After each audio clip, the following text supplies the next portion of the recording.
And that's really what's at the heart of this action. I mean, it was a couple of years ago we saw Huawei banned in the United States. Now people are asking themselves, is TikTok headed the same way? OK, Michelle Fleury, thank you very much indeed. Let's talk more about this then right now with Lindsay Gorman, Senior Fellow for Emerging Technologies at the German Marshall Fund.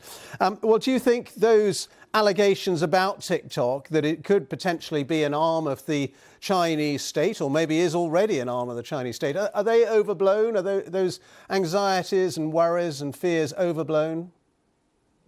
They're definitely not overblown. And I think as we head into hour 4 of what has been a truly grueling hearing for the TikTok CEO here in Washington, we're seeing just how seriously lawmakers are taking those concerns and just how prepared they are to really grill the TikTok CEO on these issues of data access, of algorithmic transparency, of the ability of the Chinese Communist Party to shape the algorithm and the content that American users see. And so that's why we've seen questions that go into real strong detail on sort of the ownership structure of TikTok with its parent company, ByteDance, asking the CEO about financial compensation that he receives from the Chinese company or that employees receive, and going into real detail on individuals within ByteDance and trying to understand the precise nature of that corporate relationship. So I do think these concerns are real. We've seen them in the past with Huawei. We've seen this committee from the Treasury Department, CFIUS, take action when it came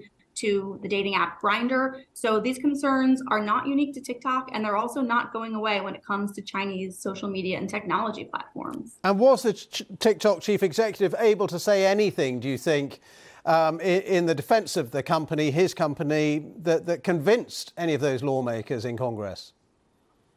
Overall, I think the TikTok CEO's comments and responses fell a little flat. He was facing a pretty tough environment. I think perhaps underestimated just how much unity there would be from both the Republican and Democratic side, albeit on slightly different issues, but largely singing from the same sheet of music.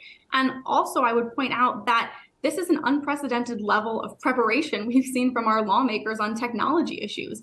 I think back to 5 years ago when Facebook was facing its first ruling before Congress in the wake of election interference and Russian disinformation. And we had a slew of technically illiterate lawmakers. That's not what we've seen today.